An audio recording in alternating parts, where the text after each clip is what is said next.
Welcome to the podcast of European Society of Anesthesiology and Intensive Care.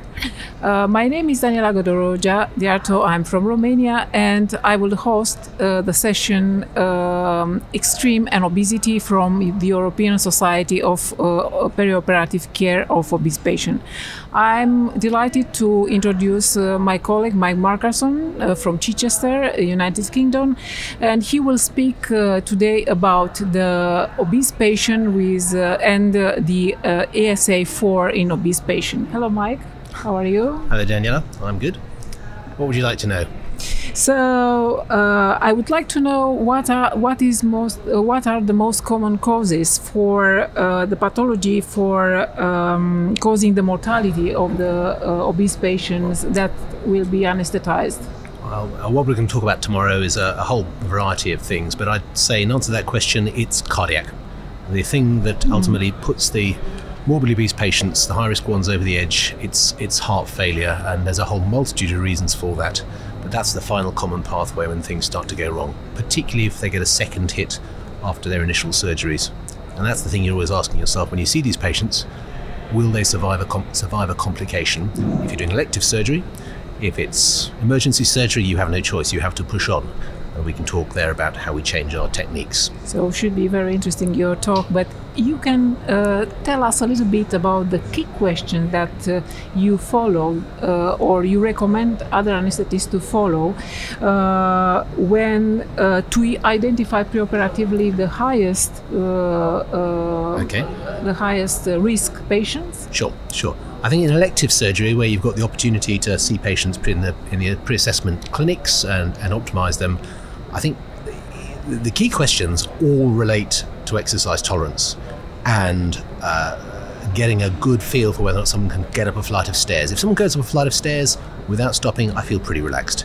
If they laugh at me when I say, "Can you climb a flight of stairs?" I'm getting very nervous. And then you follow on that with some questions around positioning, posture, and the ability to, and orthopnea, the ability to lie flat. Because the real worrying patients for me, the morbidly obese guys, are the ones who can't lie flat.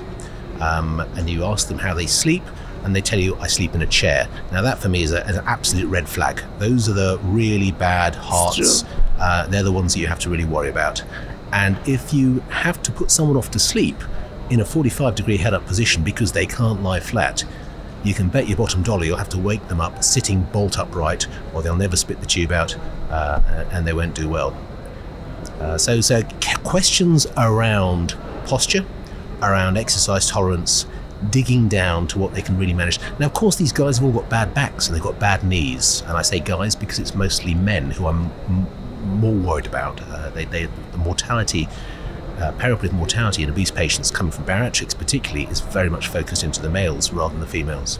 And it's the big ones. It's once you're over 170 kilograms, that's when you get the high comorbidity patients who have all the problems. And we'll talk about that tomorrow. So just because you said 170 kilograms, so we have a patient with BMI of 50, okay? Imagine that we have a patient, and what is your difference, you're changing in your approach of these patients depending on they have or no comorbidities associated? So you change. What is your advice about this? We are talking about ASA 2 and 3 or 3? I don't really change very much with the ASA 2s and 3s. You know, we'll talk again a little bit tomorrow about the ASA status guidance, which states that anybody with a BMI of more than 40 is ASA 3, because that really is a bit of a nonsense. What I want to do is be able to identify which patients are high risk and low risk. So actually, if they're fit and they're well and they're young and they go swimming, but they have a BMI of 70, we've had several of those girls who they're ASA 1. There's nothing wrong with them. And so you treat them accordingly, you give them a standard sort of anaesthetic, they'll tolerate stuff. It's the ones who are big and old, who've had lots and lots of years to suffer and develop the comorbidities associated with severe obesity, that are the patients who are going to be the ones with the dodgy hearts, and the unforgiving ones where if you get things wrong and things start to slip away during the anaesthetic, where you can potentially have things spiraling out of control. Okay, thank you very much, Mike. Pleasure. So now I will have the privilege to introduce my colleague from Poland, from Lodz, Poland, professor in hospital from Lodz, Professor Tomasz Gaszyński. He will talk about obese patients and trauma. Tomasz, welcome. I would like to ask you first. We know all about the obesity paradox, that obese patients are protective for something when they have different challenges. This concept still valid in the patients with trauma, that obese patients they have trauma. And the second question related to this is so-called cushion effect and obesity paradox exist. Daniela, thank you very much for this question. It's a very interesting topic, in fact, because previously there was a suggestion that obese patients may have a higher surviving ratio because of some kind of protective effect of fat tissue that can absorb some amount of impact energy during the accident. And also there were some papers suggesting that afterwards the patients with obesity can have a higher surviving ratio because of obesity paradox. Okay. However, after another investigations, newer papers, it appeared that it's not true. The cushion effect doesn't exist, in fact, because the fat tissue doesn't protect these patients from the impact and doesn't absorb energy enough to have influence on the outcome. It's true that the patients, obese patients, may have a little bit higher surviving ratio at the place of accident, but afterwards, when they are admitted to the hospital, their surviving ratio decreases dramatically because of comorbidities related to obesity. So it may be observed that in small injuries like falls, for example, or not very big accidents, patients with obesity may have a little bit slightly better surviving ratio than non-obese, but it only for rather overweight people. Together with growing obesity, like grade 1, grade 2, 3, and comorbidities, maybe? Yeah, absolutely. The mortality ratio increases significantly. So nowadays, there is no proof, absolutely no proof, that something like cushion effect or obesity paradox exists in obese trauma patients. It's very interesting, but in fact, what are the challenges? How you behave? You behave different with a patient with trauma that is obese comparing with non-obese.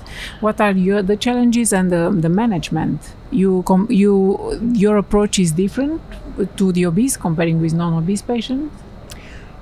Yes and no. Well, of course, we follow typical patterns like A, B, C, D, etc.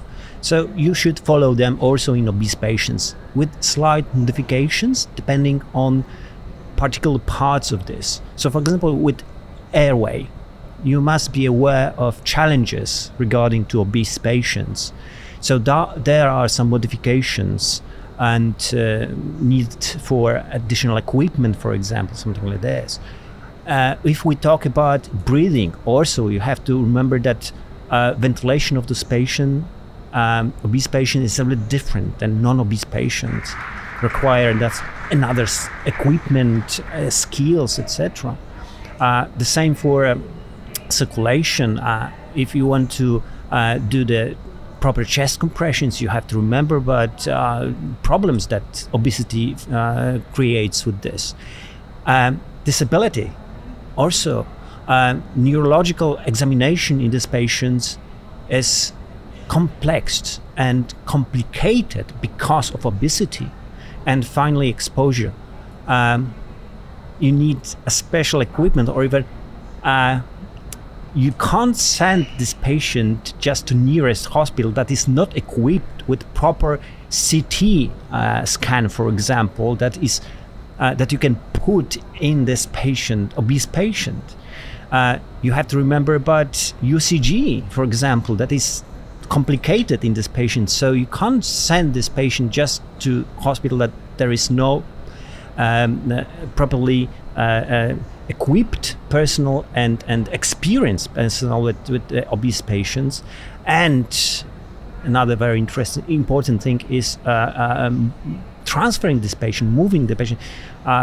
Sometimes you need a special team of and people. a lot of people. Yes, to help the transfer this patient. And different lifts and absolutely. I mean, lift for obesity to carry the obese patients. Yes. Yeah.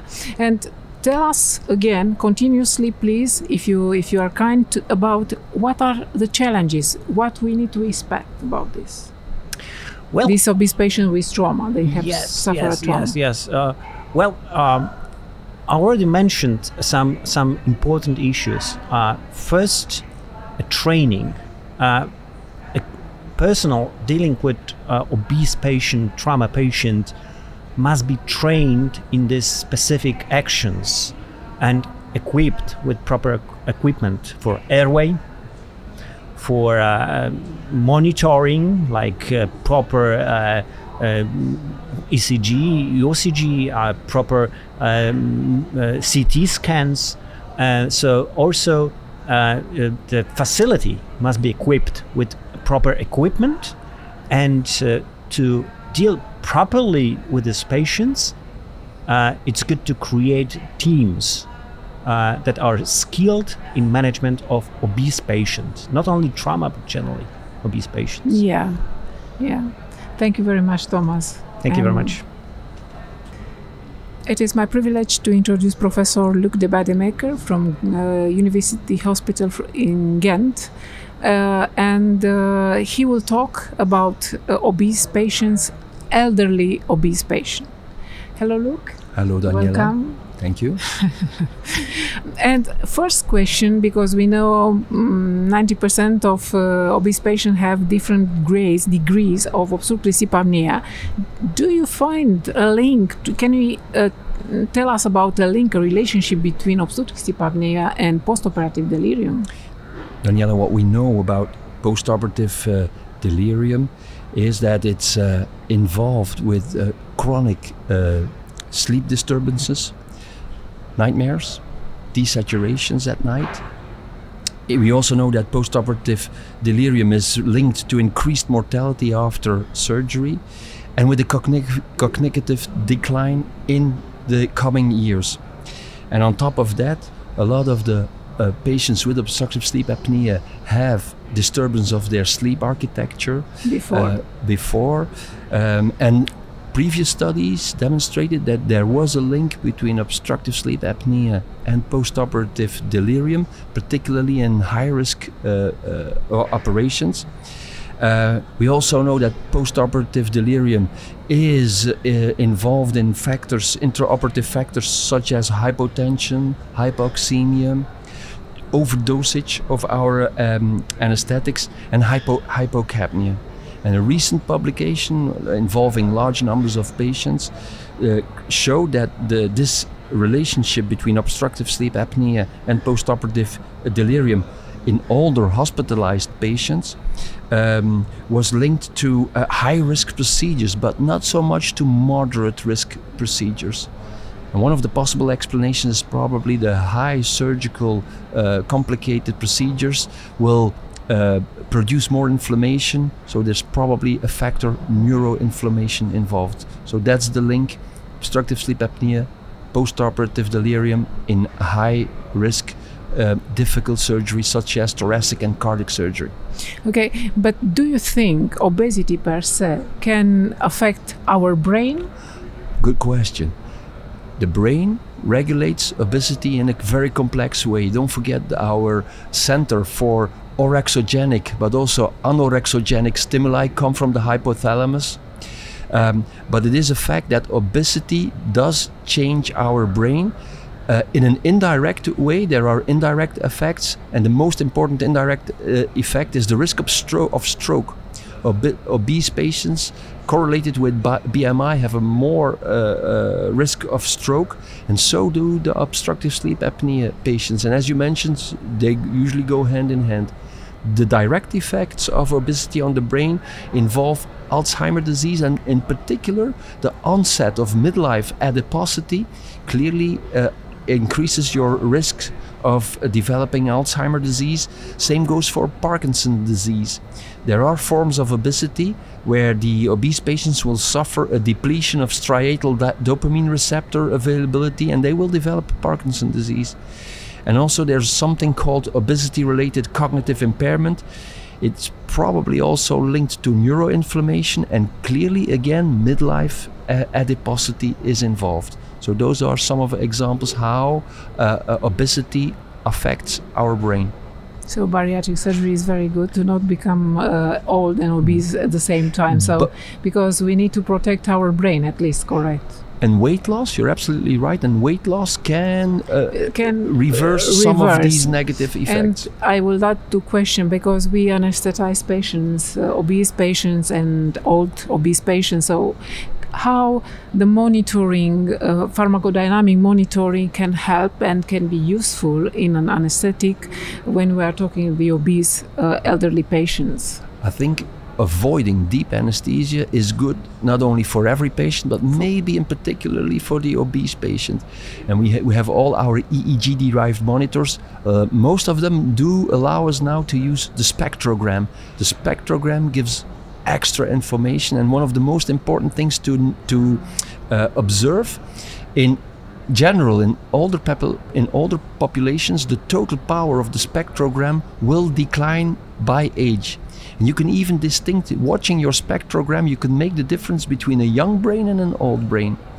And in the obese patients, especially those with a vulnerable brain, the use of the spectrogram adds extra value. And in particularly pay attention to the ratio of the alpha power, the power in the alpha band compared to the total power, because this ratio is a strong indicator of a vulnerable brain. And those are the patients that are likely to develop postoperative delirium.